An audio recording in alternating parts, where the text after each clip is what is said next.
BBA, BCA, BCom computer కోర్సులో 100% placement లభించే ఏకైక డిగ్రీ కాలేజ్ కూకట్పల్లిలోని ఐక్రియేట్ డిగ్రీ కాలేజ్. అధ్యక్ష, ఈ సబ్జెక్ట్ మీద శ్రావణ్ గారు, రాజు గారు, నరేంద్ర గారు, సాంసరా గారు మాట్లాడటం జరిగింది. అధ్యక్ష, వాళ్ళు మాట్లాడటం కాదు, గౌరవ సభ్యుల మనోభావాలని వాళ్ళు చెప్తాం జరిగింది. ప్రధానంగా నరేంద్ర గారు అడిగారు, శ్రావణ్ గారు కూడా అడిగారు, సాంసరా గారు కూడా అడిగారు. అధ్యక్ష, తప్పనిసరిగా నాడు నేడు పైన ఒక ఎంక్వైరీ ప్రభుత్వం వేస్తుంది, అంటే ఎలాంటి సందేహం లేదు. అగ్రిమెంట్స్ ఏంటి, గతంలో ఎవరికి ఇచ్చారు ఈ వర్క్లు, ఎందుకు పనులు సరిగా జరగలేదు, నాసరికైన పనులు జరిగిననేది పేపర్లో కూడా గతంలో వచ్చింది. దానిపైన తప్పనిసరిగా ఎంక్వైరీ వేస్తాం. రెండోది, సాంసరా గారు చెప్పినట్లు ఫేజ్ 1లో కొన్ని భవనాలు కట్టారు, కానీ అది మూసేశారు, అంటే వాడట్లేదు. ఏకంగా స్కూల్స్నే మూసేసే పరిస్థితికి వచ్చారు. తెలుగుదేశం, జనసేన, భారతీయ జనతా పార్టీ విధానం ఒకటి. ప్రభుత్వ పాఠశాలల్ని మేము బలోపేతం చేస్తాం. ప్రైవేట్ పాఠశాలలకి ధీటుగా ప్రభుత్వ పాఠశాలలు తీర్చిదిద్దాలనేది మా లక్ష్యం.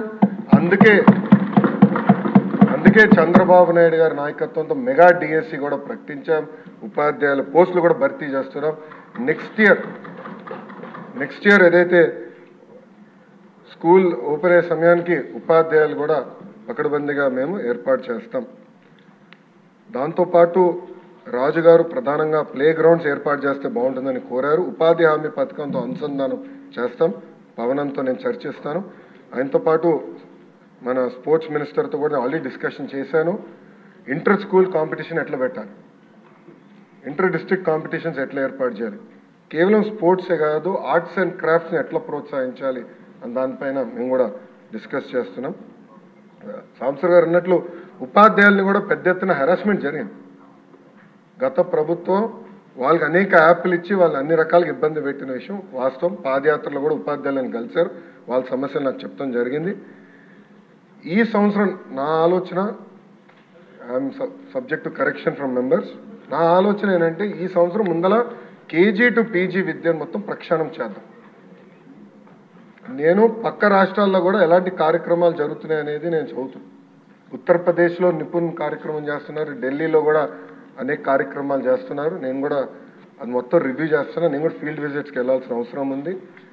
ఒక పక్కన విద్యార్థుల కోసం మనం డబ్బులు ఖర్చు పెడుతున్నాం, మిడ్ డే మీల్స్ కార్యక్రమాలు ఇస్తున్నాం, ఇన్ఫ్రాస్ట్రక్చర్ ఇంప్రూవ్ చేస్తున్నాం, కానీ లెర్నింగ్ అవుట్కమ్స్ ఏంటి? ఎందుకంటే మంగళగిరిలో కూడా నేను ఉపాధ్యాయులను కలిసినప్పుడు వాళ్ళు అదే అడిగారు, 6వ తరగతి వరకు మీరు ఏం నేర్పించకుండా మాకు తోసేసి మంచి మార్కులు రావాలంటే ఎట్లా వస్తాయి? సో లెర్నింగ్ అవుట్కమ్స్ ఎట్లా మెజర్ చేయాలి అని దానిపైన కూడా మేము చర్చిస్తున్నాం. కేజీ టు పీజీ నేను పాదయాత్రలు కూడా చెప్పాను, కరికులంని బలోపేతం చేయాలి, రీవర్క్ చేయాల్సిన అవసరం ఉంది. అది చేసే ముందర పక్క రాష్ట్రాల్లో ఏం జరుగుతుందో కూడా నేను చూస్తున్నాను. అధ్యక్ష, దానివల్ల వాళ్ళకి వచ్చిన అవుట్కమ్స్ ఏంటి అనేది మేము చదువుతున్నాం. ఆ మొత్తం రోడ్ మ్యాప్ ప్రిపేర్ చేసి సంఘాలతో కూడా మేము చర్చించి అందరు బయ్యన్ అయిన తర్వాత ఆ రోడ్ మ్యాప్ ప్రజల ముందర పెట్టాలనేది నా లక్ష్యం. దాని తర్వాత ప్రజల దగ్గర నుంచి కూడా అభిప్రాయ సేకరణ చేసిన తర్వాత ఆ కార్యక్రమాన్ని మేము అమలు చేసి నెక్స్ట్ అకాడమిక్ ఇయర్కి తీసుకొస్తాం. అంటే గత ప్రభుత్వం లాగా రివర్స్ టెండరింగ్ అనే హడావిడిగా చేసి పోలవరం ఎట్లయితే సర్వనాశనం చేశారో అలా నేను చేయదలుచుకోవాలి విద్యా వ్యవస్థని. విద్యా వ్యవస్థలో కూడా అనాలోచిత వల్ల చాలా దెబ్బతింది. సిబిఎస్ఈ కరికులం అన్నారు, కొన్ని స్కూల్స్ ఏమో CBSE curriculum with CBSE examination అన్నారు, మళ్ళీ మధ్యలో ఐబీ అన్నారు, తర్వాత టోఫెల్ అన్నారు, డిక్షనరీ అన్నారు. అంటే కొంచెం గందరగోళంగా ఉంది. ఇది మొత్తం కొంచెం స్ట్రీమ్లైన్ చేయాల్సిన అవసరం ఉంది. ఎందుకంటే మన పిల్లల భవిష్యత్తు దీనిపైన ఆధారపడింది.